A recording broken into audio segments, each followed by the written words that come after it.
기대해 나에게 주신 하루를 때론 피곤하고 일어나기 싫고 널 깨우는 알람 소리에 짜증도 나겠지만 안녕하세요. 오늘도 부른 말씀 권순민 목사입니다. 쉬지 않고 나를 지키셨네. 오늘을 나에게 주셨네. 새 말씀 안에 주가 주신 사랑과 은혜와 능력. 오늘 우리가 은혜 받을 하나님 말씀은 히브리서 9장 27절로 28절까지 말씀입니다. 한 번 죽는 것은 사람에게 정해진 것이요 그 후에는 심판이 있으리니 이와 같이 그리스도도 많은 사람의 죄를 담당하시려고 단번에 들이신 바 되셨고 구원에 이르게 하기 위하여 죄와 상관없이 자기를 바라는 자들에게 두 번째 나타나시리라. 아멘. 오늘 설교 제목은 사람이 죽으면 정말로 심판을 받나요? 입니다. 사람은 태어나면 반드시 죽습니다. 이것은 불변의 진리이고 이 섭리를 벗어난 사람은 한 명도 없습니다. 그러나 죽음 이후에 어떤 일이 일어나는지 아는 사람은 한 명도 없습니다. 무신론자들은 죽으면 그것으로 끝이라고 하지만 그것은 내세가 있다면 그곳에서 당할 심판의 두려움 때문에 하는 말이고요. 사람에게 영혼이 있음을 믿는 사람은 반드시 내세가 존재한다는 것을 믿습니다. 서양 근대 철학자 중에서 정점에 있는 인물로 꼽히는 칸트 역시 죽음 이후의 세상에 대해서 다음과 같이 이야기했습니다. 인간의 도덕이 성립하려면 사후 생의 존재가 요청된다. 이게 무슨 말이냐면 인간이 도덕적인 존재라면 반드시 죽음 이후의 세상이 필요하며 죄인이 그곳에서 심판을 받지 않는다면 세상은 너무 불합리한 곳이라는 뜻입니다. 내세에 대한 사람들의 궁금증은 결국 종교를 탄생시켰습니다. 그리고 대부분의 종교는 권선징악, 즉 선한 자는 상을 받고 악한 자는 벌을 받는다는 상식을 기초로 내세를 설명하게 됩니다. 물론 그 중에는 윤회라는 방식 혹은 천국과 지옥 사이에 있는 연옥이라는 방식으로 이 심판을 유보하고 싶어하는 종교가 있지만 그래도 심판을 피할 수 없다는 것이 대부분 종교의 특징입니다. 그럼 기독교가 말하는 내세는 과연 어떤 것일까요? 성경은 과연 내세를 어떻게 설명하고 있을까? 오늘 본문을 통해서 성경이 말하는 내세는 무엇이며 다른 종교와 또 어떻게 다른지 한번 살펴보도록 하겠습니다.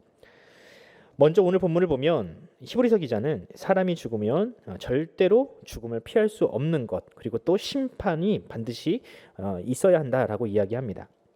그럼 누가 심판을 받나요? 죽음을 경험하는 사람은 보통 사람, 이 땅에서 사는 누구나가 심판대에 서야만 합니다. 요한계시록을 보면 죽음 이후에 있을 이 심판에 대해서 보다 구체적으로 설명하는데요. 제가 계시록 20장 12절을 한번 읽어드리도록 하겠습니다. 또 내가 보니 죽은 자들이 큰 자나 작은 자나 그 보좌 앞에 서 있는데 책들이 펴 있고 또 다른 책이 펴졌으니 곧 생명책이라. 죽은 자들이 자기 행위를 따라 책들에 기록된 대로 심판을 받으니. 아멘. 자, 여기 보면 심판의 대상이 누굽니까? 큰 자나 작은 자나 가리지 않고 모두가 심판을 받을 것이라고 합니다. 그리고 이 심판의 내용은 자기 행위입니다. 사람이 이 땅에서 살면서 했던 모든 행동, 말, 생각까지도 그 심판의 증거로 채택된다는 것입니다. 여러분, 이게 끔찍하지 않습니까? 우리가 살면서 사람의 눈에 들키지 않아서 재판을 받지 않고 넘어가는 일들이 얼마나 많습니까? 그런데 그 자리에서는요, 그 모든 일들이 책에 기록되어 있고 그대로 심판을 받는다고 합니다. 이 얼마나 섬찟한 일입니까? 만약 이런 재판을 받는다고 하면 누가 그 재판에서 무죄를 받을 수 있겠습니까? 제가 단언컨대 단 한 명도 무죄를 받을 수 있는 사람은 없습니다. 물론 저를 포함해서요. 여기까지 보면 성경이 말하는 내세나 또 다른 종교가 말하는 내세가 다르지 않아 보입니다. 성경도 마치 권선징악의 논리로 내세를 설명하고 있는 것처럼 보입니다. 그런데 정말 그런가? 아닙니다. 성경이 말하는 심판과 다른 종교가 말하는 심판의 질적인 차이는 바로 여기 있습니다. 다른 종교도 모든 사람이 다 죄를 짓는다라는 부분에서는 동의합니다. 하지만 사람은 선을 행하기도 하니 그 사람의 선한 부분과 악한 부분을 비교해서 비교적 선이 악보다 많으면 천국으로, 악이 더 많으면 지옥으로 간다고 설명을 합니다. 그러니까 즉 이 선과 악이 마치 등가 교환할 수 있는 것처럼 그런 가치 있는 것처럼 생각을 하는 것이죠. 그래서 이슬람교와 같은 종교들은요 살아생전에 선을 최대한 많이 행하라고 합니다.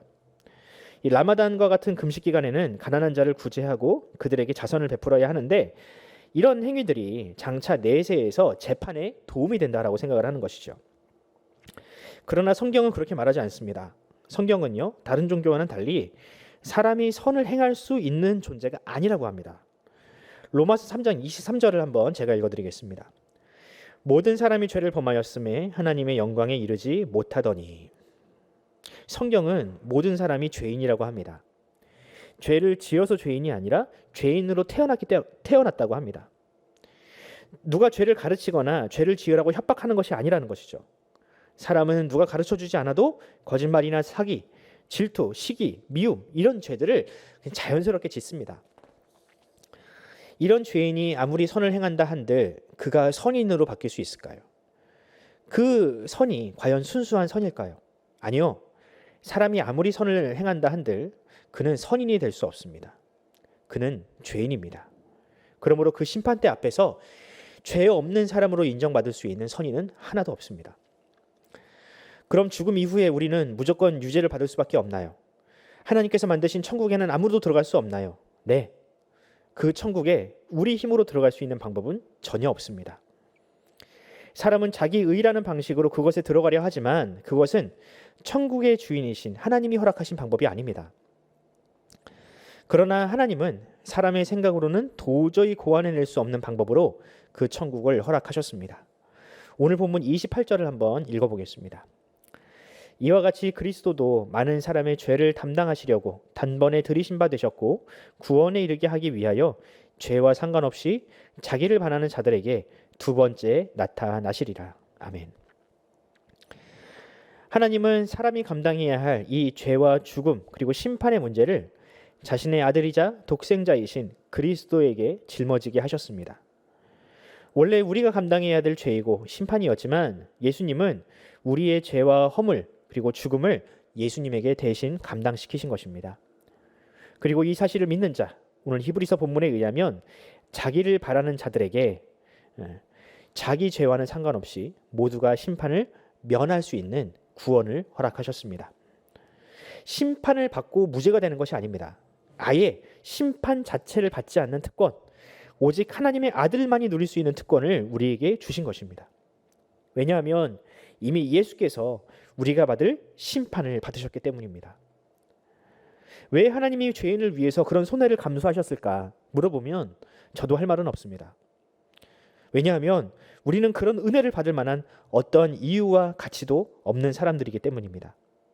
성경은 그저 이렇게 이야기할 뿐입니다. 하나님이 그것을 기뻐하셨다. 하나님이 그저 우리를 사랑하셔서 하신 일이다. 그러므로 우리는 이 사실을 믿고 또 감사하기만 하면 됩니다. 아무런 공로가 없는 우리에게 그런 은혜를 주신 하나님께 영광을 돌리기만 하면 됩니다. 물론 그런 은혜를 받은 이는 결코 이전과는 같은 삶을 살 수 없습니다. 이 은혜를 받은 사람은 그 은혜를 변화된 삶으로 증명하게 되어 있습니다. 이전처럼 죄와 어울려 지낸 사람이라면 하나님의 은혜를 경험한 이후에도 여전히 그 죄를 벗어나지 못한 사람이라면 결코 그 사람은 그 은혜에 합당한 사람이 아닙니다. 어떻게든 그것을 극복하려고 어떻게든 하나님을 닮아가려 애쓰는 사람만이 그 은혜를 받은 자라 할 수 있죠. 사랑하는 성도 여러분, 우리는 과연 어떤 삶을 살아가고 있습니까? 여전히 심판을 받을 죄인처럼 살고 있습니까? 아니면 하나님의 은혜를 알고 그 은혜에 걸맞는 삶을 살고 있습니까? 바라기는 우리 오늘 하루 그 은혜 받은 자다운 삶을 살아갑시다. 나 자신과 세상 앞에 구원받은 사람은 그 구원받은 사람의 인생이 어떻게 다른 인생을 살아갈 수 있는지, 그리스도인은 과연 무엇이 다른지 세상 앞에 또 우리 자신 앞에 증명해내는 삶을 살아가기를 간절히 소원합니다. 기도하겠습니다. 하나님 아버지, 은혜와 사랑을 감사합니다. 주님, 주께서 우리에게 은혜를 주시고 장차 우리가 받을 그 심판, 그 죄악의 심판을 면할 수 있는 특권을 우리에게 허락하셨습니다. 그것을 믿는 자는 결코 하나님의 심판, 죄의 심판을 받지 않을 수 있습니다. 이것을 믿는 자들이 그리스도인이며 그들은 정말로 하나님의 축복을 받은 자들입니다. 주님, 우리가 그 은혜를 받은 자로서 합당한 삶을 살아가게 하여 주시옵소서. 우리에게 믿음이 있다면 그 믿음을 우리의 삶 가운데서 증명케 하여 주시옵소서. 우리가 정말 사랑하게 하시고 주님이 이 세상을 사랑하신 것처럼 정말 아낌없는 사랑, 이유 없는 사랑, 그런 사랑으로 우리의 삶을 가득 채워 예수 믿는 사람은 이렇게 다르구나 라는 사실을 세상 앞에 보여주게 하여 주시옵소서. 감사드리며 우리 구주 예수 그리스도의 이름으로 기도드립니다. 아멘. 사랑하는 성도 여러분, 우리 함께 기도합시다. 주님은 우리를 사랑하십니다. 그리고 우리를 이유 없는 사랑, 정말 이유 없는 구원, 정말 거저 얻는 구원으로 우리에게 선사하셨습니다. 하지만 우리가 그 거저받은 구원을 우리의 삶 가운데서 정말 아낌없이 정말 값비싼 은혜로 우리의 삶 가운데 살아냅시다. 오늘 하루 살아가면서 여러분들 기도하십시오. 하나님, 이 연약한 우리를 통하여 하나님의 나라를 보여달라고, 우리를 통하여 하나님의 살아계심을 나타나게 해달라고 기도하면서 오늘 하루 시작하도록 하겠습니다. 함께 기도합시다.